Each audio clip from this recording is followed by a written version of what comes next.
औज़ुबिल्लाहिमिनश्शैतानिर्रजीम बिस्मिल्लाहिर्रहमानिर्रहीम अस्सलामु अलैकुम डियर स्टूडेंट, उम्मीद करता हूँ कि आप ठीक होंगे। आज बहुत ही मोस्ट इंपॉर्टेंट टॉपिक आपकी खिदमत में लेकर हाजिर हुआ हूँ।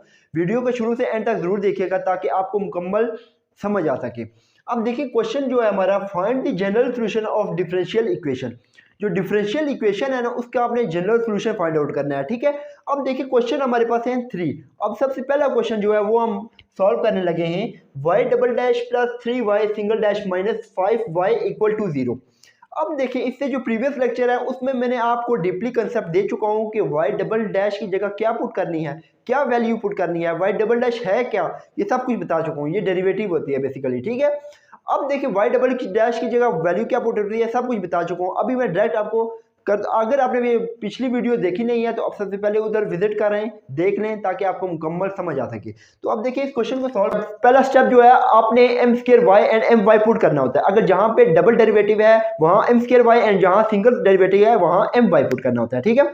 अब सेकंड स्टेप आपने ये करना होता है कि जो y है उसको कॉमन लेना पड़ता है। क्यों कॉमन लेते हैं उसकी भी मैंने वजह आपको बताई थी कि y जो है वो आपने इक्वल करके 0 के ट्रिवियल सॉल्यूशन प्रूव करना होता है। देखिए आप उस सेकंड, अभी इसके बाद क्या करना है, y इक्वल टू 0 हो गया एंड y 0 हो गया। आगे नेक्स्ट क्या 0 हुआ, M square plus 3m minus 5 equal to 0। अब इधर लिखें y equal to 0। Third step जो होता है वो y 0 is a trivial solution and for non-trivial solution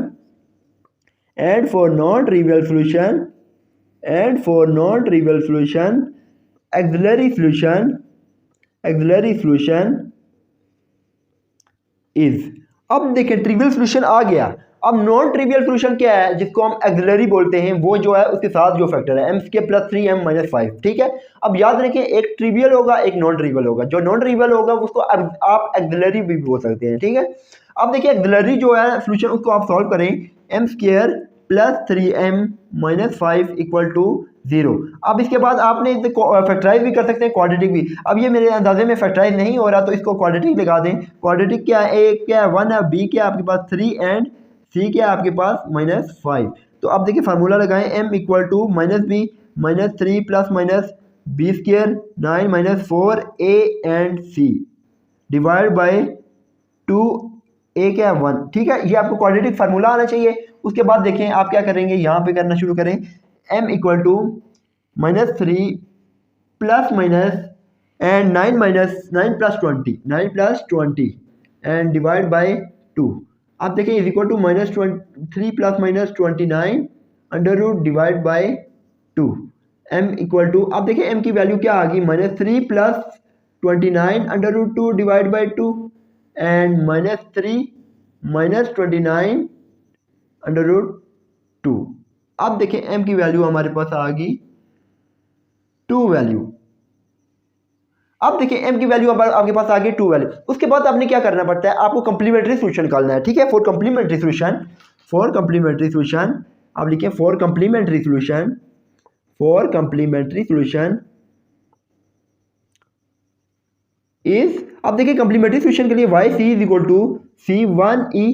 मैंने आपको कहा था कि जितनी m की वैल्यू होगी उतनी कांस्टेंट भी होंगे, ठीक है। c1, अब देखिए m पे डिपेंड करती है कि कितने कांस्टेंट होंगे c1। अब ये e जो है ये फार्मूले का होता है, e की पावर जो होता है वो, अब देखिए इसमें आपने क्या करना है, e की पावर आपने ये लिख देना है, ठीक है। m की वैल्यू लिखेंगे माइनस 3 प्लस 29 अंडर रूट, ठीक है। अब देखिए इधर लिखेंगे, आपने लिख देना है डिवाइड 2 ओवर x, इस तरह लिखते हैं plus c2 e minus 3 minus 29 over 2 x जो है आपने साथ लगाना होता है, ठीक है। c1e mx plus c2e mx, ठीक है। m की जो सेकंड वैल्यू है इधर लगानी है, ठीक है। अब देखिए इसके बाद जो लास्ट स्टेप है, जो हमारा क्वेश्चन में हमें कहा कि आपने फाइंड करना है वो जनरल सॉल्यूशन। आप लिखते हैं जनरल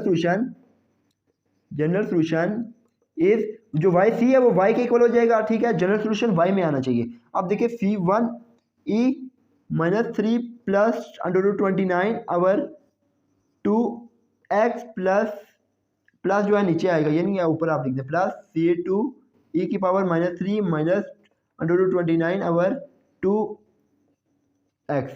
उम्मीद करता हूँ ये आपको समझ आ गया। अभी इससे नेक्स्ट जो क्वेश्चन है वो मैं कराने लगा हूँ, अब इसको रेस करने लगा हूँ। अब देखिए नेक्स्ट क्वेश्चन क्या है हमारा, सेकंड क्वेश्चन है। देखिए सबसे पहला स्टेप क्या करेंगे, M square Y and minus 4my plus 5y equal to 0 and y common ले लेंगे। Second step M square minus 4m plus 5 equal to 0 and y equal to 0 and m square minus 4m plus 5 equal to 0 and y is equal to 0 is a y equal to 0 is a trivial solution, is a trivial solution and for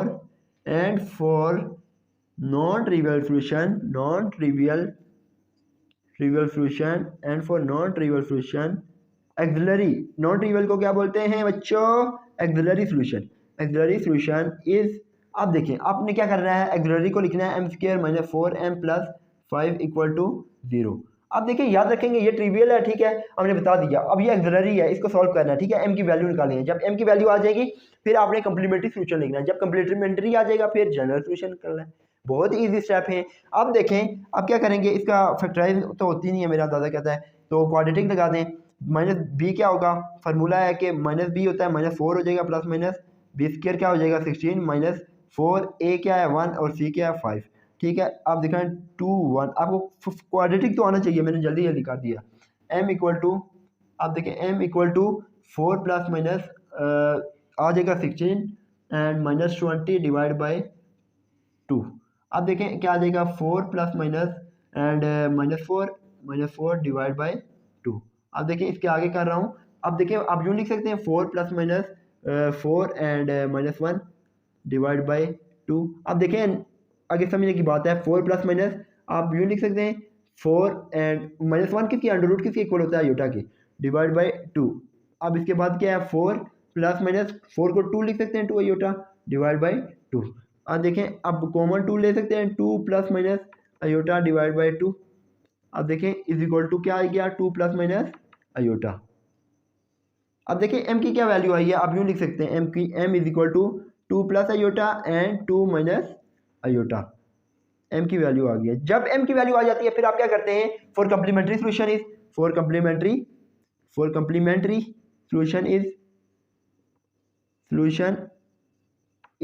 अब देखिए complementary क्या आएगा, Y C is equal to C1।